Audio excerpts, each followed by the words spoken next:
The last thing I want to look at again is this promised reduction from exact matching to having small number of mismatches. And in particular, we'll revisit these SNPs, these single nucleotide polymorphisms. But the construction is indeed a bit more general. So in a way, you could say this kangaroo algorithm is fine if it wasn't for this overhead of pre-processing. And indeed, it looks simple from the way I presented it, but you have to kind of take the black box construction into account if you judge simplicity. For very small k, we can do another trick that doesn't have strong guarantees in the worst case, but seems for bioinformatics data to work reasonably well or very well. That's the following observation. If you have a pattern and it's supposed to match some position in the text with at most k mismatches, then let's draw this so it's immediately clear. That's my text. The text continues, but I'm doing mismatches, so all that counts is some specific starting position in the text. Now, let's say k is 3. So there's some mismatches here. I don't know where they are. But the statement says, if that's all, then there must be some reasonably large portion of the pattern and text that match exactly. And that's, for example, here, all of these are equal. Maybe there's some more outside. What's the worst case for this? Well, if you balance out the mismatch parts precisely at regularly spaced intervals, then you get this bound. Or more precisely, let's draw it for a concrete example.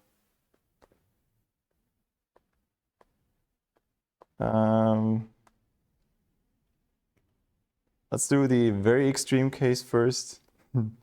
That's how you can check the corner cases. Say if k is 1 and m is 3. The worst that can happen is that this is the mismatched character. But then I'm supposed to still have at least one character that I match. And if you insert that, that's what t comes out to. 3/2 rounded down. In a larger example, say,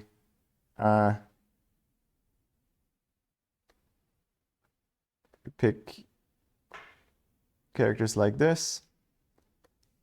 I could probably, for the worst case, append more things, but maybe we don't. Then let's count. So that's 3, 6, 9.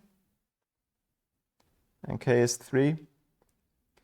Now the bound says I'm supposed to have at least 9 divided 4 rounded down is just 2. And indeed, I have 2 characters that are matching. I could have more, right? If these are somehow more clumped together, the mismatched parts, the red crosses, then I might have a longer stretch where the pattern and the text match exactly, but I'm guaranteed at least t characters, consecutive characters match. Clear? It's easy kind of pigeonhole argument. These matches have to go somewhere, and you get the shortest fragments if the mismatches are as evenly spread as possible. And that gives you this one. So we can use this observation by breaking our pattern into k plus 1 substrings, each of length t. And if there's something left over, you make the last one a bit longer. That doesn't matter. All that matters is that if I'm finding exact occurrences for these fragments, there's k plus 1 of them. So if there's an occurrence where this pattern occurs with at most k mismatches, these k mismatches can only kill k out of these patterns, or these sub-patterns. There must be one left. And whichever you pick, it has length at least t. Okay, simple approach. And so you can use whatever algorithm from our section about exact matches to find these smaller patterns. And the occurrences where they occur, let's call those the seeds of a potential match. And then you can try to extend this. For example, if this is the portion of the text and you found that this fragment matches exactly, then you know that the pattern continues to the left and right a little bit. So you just compare the other characters and count how many mismatches you have. That's easy to do. Now, the hope is that you don't have too many seeds that don't also correspond to some actual match you want to output. And unfortunately, we have no guarantee about that. You can easily come up with a bad instance, at least a very degenerate one. You could say the text is just all A's. And the pattern is almost that, but it starts with a bunch of non-A's. Now, say if we fix K to be, I don't know, 2. So we're allowing 2 mismatches. I'm going to be mean to not have any. I start with 3 B's. And then I fill it up with A's. Like this. So I'm going to break my pattern into these triples here. I'm going to find a ton of matches for these triple A's, but none of them can possibly lead to an actual match. So the algorithm finds n times k matches or seeds, but they're all spurious. So in the worst case, and this is the number of matches. You have to check each one, so the running time is n times m. It's back to the brute force version. So this idea that I sold you as the practical solution to this problem has a really, really bad worst case. But it happens to not occur so much. I couldn't come up with an equally bad example that's not equally artificial, say. If you think about biological data, there's all sorts of weird things happening, but in terms of long repeats and so on. But there's so much self-similarity is rare. And this seems to be what kills the algorithm here. So the worst case is bad, just as bad as the brute force method. If you believe that your data is more gentle to you, then these are rare and you can get by with much less running time. At least what we can say about this is that it's not missing any matches and it returns no wrong matches. It's still an exact or correct algorithm. It's just that the running time, we don't know how to bound better than this uninteresting brute force bound. But in that sense, the heuristic part is just about the speed up. Now we can also take the same idea, finding seeds of very similar parts, in this case exact matches, and try to extend them in a different way. This picture I had on the previous slide here, that assumed I'm just counting how many mismatches I have. I could also start now building the dynamic programming matrix of a local alignment left and right. I'm still going to restrict the segment of the text I'm going to look at. Now, say if you have, okay, let me draw this properly so that it's not just this side remark here.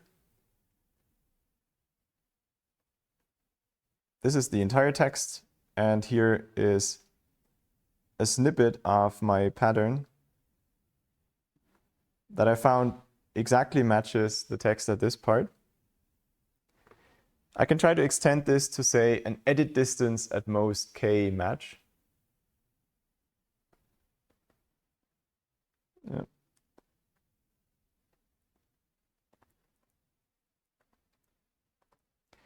Well, the k means I can have at most k gap symbols ever in my alignment between the pattern and the text. So the pattern will continue in some form and the text continues a bit. In the worst case, I might have k gap symbols somewhere here. So I'm using from the text, maybe it's a bit hard to write because I didn't give this a name. Say this position is J prime. That's the starting position of this pattern snippet. J prime up to, I have a name for the length. It was T before, like this. then this is covering J prime characters in P, and we don't have to look at more than J prime plus K in the text. And if I go further left, there's no way I can get rid of all those text characters within edit distance K.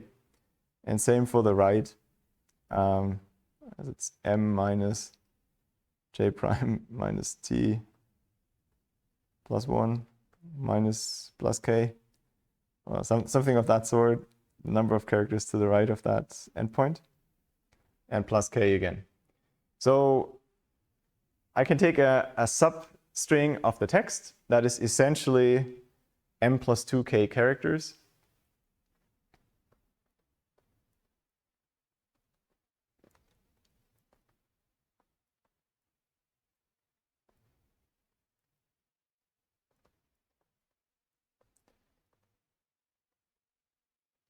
And then I can find the best alignment between T prime and P.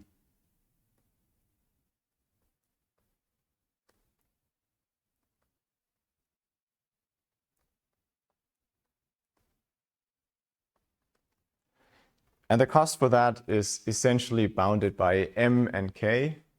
It doesn't involve N. So the seed helped me to make this cost much more local. And it doesn't even matter all that much whether I'm extending it just with K mismatches or an alignment. It's a factor M, right? If I do it like this, the running time would be M squared plus K.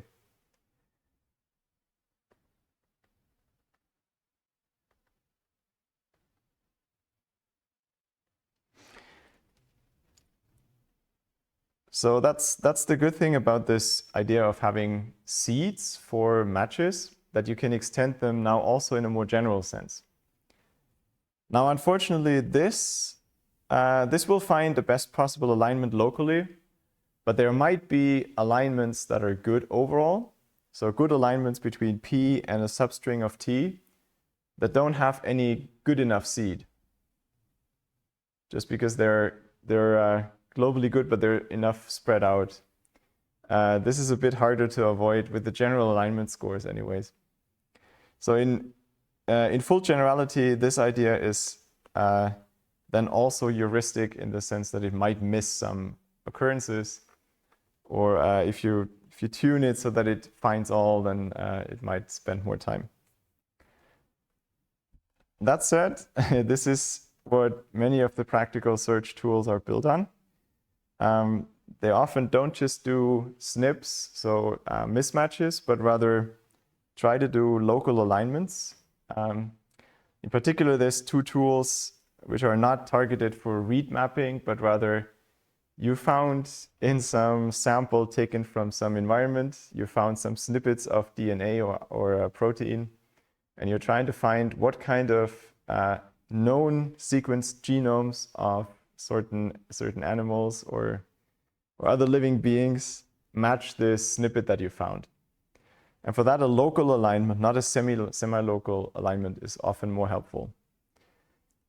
But by and large, they're trying to solve a similar problem. You have a pattern, you try to find that matching in a much larger string or a database of strings. And they use similar approaches that have a seed. I'm commenting on the second part in a bit. They have a seed and they extend this to a local alignment between the two, between the matching port of the text and the pattern. You can even push the idea slightly further. The seed doesn't have to be an exact match, but you can still use exact matching algorithms in the following way. If you restrict yourself to fairly short seeds and fairly tight thresholds for how much the seed is allowed to differ from the matching part of the text, then you can just pre-compute all possible strings, all ways to modify the pattern, so that this modified pattern and P are within distance sigma according to your alignment score, whatever score you use. That's, in general, an exponential set. The longer P gets, I think K here was not a good choice because this is, let's say T. K was the number of mismatches all the time. This set of strings P prime will grow exponentially with T at least. So it's not feasible for large T, but for small T you can do it, and then you can search all those meddled with patterns exactly in the text.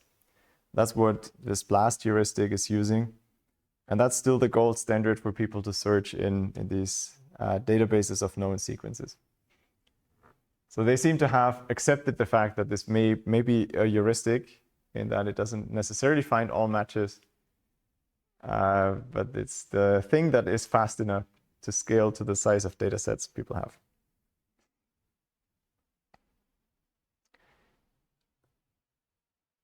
Okay, all that's left for this part, for this unit, is a quick summary of what we've seen. We spent some time on exact matching, and if you want to summarize all the different algorithms, you could say the running time is linear in n and m, which could either be the length of one pattern or the total length of several patterns, plus the size of the output, which is only relevant for AHO Corasic, where the number of matches could be bigger than the text. You can have several patterns match at the same position. But this is essentially optimal. That's the best you can do in this setup. Whereas for all of the inexact matches, we only have partial results. For k mismatches, we can do the kangaroo algorithm in n times k time after this clever pre-processing step. Or we do these more heuristic algorithms based on small seeds that match exactly. If you want to go back to the original gold standard problem, you can either pay the price for the exact solution, usually not feasible, or you can, from what we've seen so far, use seeds and try to locally extend them into an alignment. But there we have very little formal guarantees. We're not even sure we're finding the correct set of matches, and whether it's fast or not, you're relying on your assumption about the input. And I'm not aware of some formal arguments in either direction, what kind of inputs, what properties the input needs to have.